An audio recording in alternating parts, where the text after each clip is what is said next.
Dimanche 27 mai 2018, bonjour et bienvenue à tous. Bonne fête à toutes les mamans du monde. Voici les titres du journal. Nous célébrons les mères ce dimanche. La mère joue un grand rôle dans la vie de toute personne. Grandir sans elle n'est donc pas sans conséquences sur l'enfant.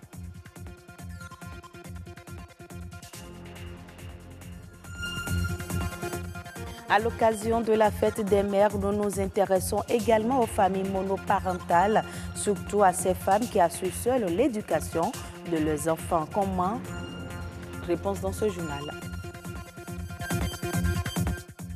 Drame halieutique sur le lac Toho. Des poissons ont été retrouvés flottant sur l'eau.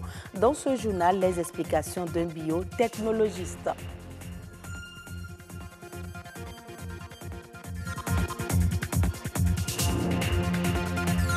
Beaucoup considèrent la mère comme une figure attachante dans la vie de son enfant. En l'absence de celle-ci, l'enfant fait donc objet de troubles psycho-affectifs. Auréole Ayeyon et Jennifer Sachivi nous en parlent dans ce reportage. Il y a des moments où on a besoin de nous, on a besoin de demander des choses, on a besoin de poser des questions, on n'a pas eu la chance. Comme Fulbert, ils sont nombreux ces enfants qui, pendant leur évolution, sont confrontés à l'absence d'une mère. Un phénomène dont les conséquences peuvent s'avérer néfastes, tant au plan psychologique que social. On peut voir des enfants qui s'agrippent à toute personne qui vient les voir ou chez qui ils voient que cette personne-là a un intérêt pour eux. Ils s'agrippent à ceux-là. Ils ont une attitude également à pouvoir pleurer à tout moment également, être dans une attitude de quête affective au quotidien. On remarque une faible estime de soi, une difficulté à entrer en lien avec les autres. Des perturbations qui se manifestent avant tout à travers le comportement de ces enfants. En société, ils se révèlent comme les moins dociles. Vous leur dites, il est interdit de se battre, ou il faut prendre la douche à telle heure, ou il faut faire telle activité, ou il faut faire telle, et ils connaissent voilà, les règles du cadre. C'est cet enfant qui sera le plus difficile. Je donne l'exemple d'un enfant qui, par exemple, te voit, mais vous n'aviez aucun différent, aucun problème, et il te dit, voilà, tu es une pute, par exemple. L'enfant te dit, voilà, tu es une pute, alors que vous ne vous connaissez même pas. C'est peut-être le transfert qui s'installe comme ça. Peut-être que sa mère, en temps, il aurait appris que sa mère est femme de mœurs légères. Et donc, pour se libérer un peu de ces informations, peut-être il projette ça sur toi. Moi, ma nature, je n'aime pas trop embêter des grandes personnes, des dames, tout ça. Mais s'il y a des moments, je suis obligé de le faire parce que je me suis dit, et j'ai vécu ça au monde, donc, pas votre chose qui va, vous ne pouvez pas prendre votre argument pour me convaincre. Compte tenu des difficultés, rétablir l'équilibre psycho-affectif chez un enfant ayant évolué sans chaleur maternelle nécessite beaucoup de doigté. Il faut donner de l'affection. La base, c'est ça. Il faut une affection pour cet enfant-là. Il y a des substituts maternels qui sont mis en place.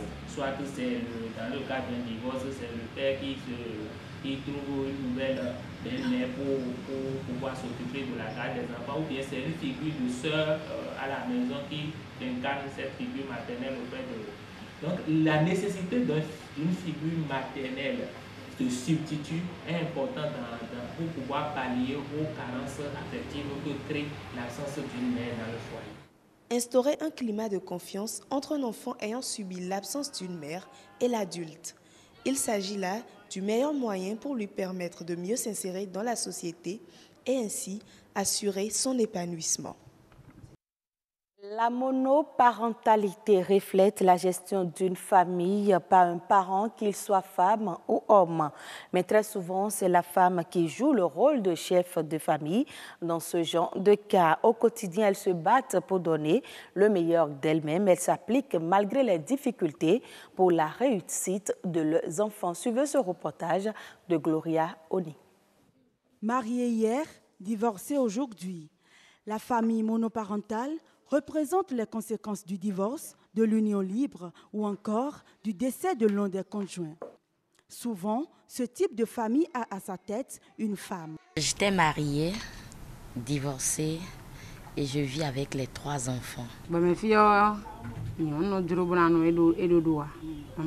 Très rares sont les femmes qui peuvent désirer le divorce. J'étais mariée avec 2 enfants. Au fil du temps, mon mari m'a abandonnée sans aucun antécédent.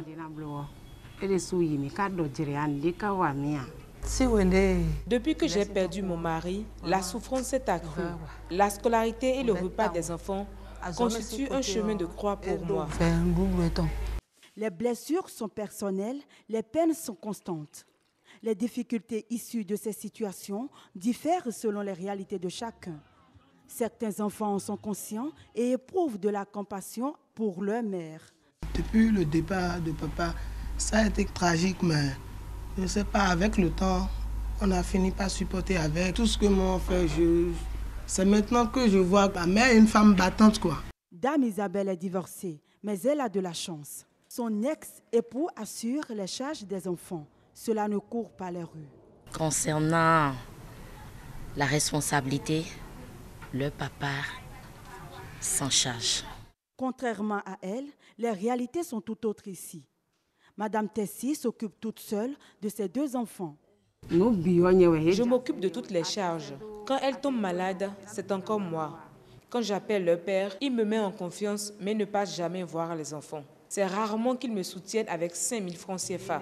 J'ai voulu l'emmener devant la justice, mais je ne l'ai pas fait, car je suis très fatiguée.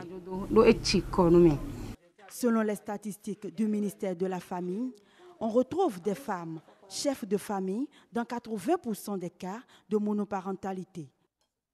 Autre élément dans ce journal, drame halieutique dans le lac Toho. Plusieurs poissons tilapia ont été retrouvés morts flottant au-dessus de l'eau. La mort de ces poissons serait due à un produit retrouvé dans le lac. Selon le biotechnologiste Ernest Gbagidi, la nature de ce produit toxique est encore non identifiée et divers processus sont enclenchés pour le traitement du bassin.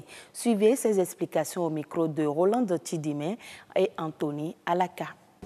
Une situation qui interpelle que ce soit les dirigeants, les producteurs, toutes les parties intéressées et qui mérite la mise en place d'un dispositif d'alerte et de riposte. Une contamination de cette façon a sûrement des impacts au plan environnemental et c'est ça qui a causé ce drame que vous avez suivi. Maintenant, sur l'humain que nous sommes, le poisson est destiné à la consommation.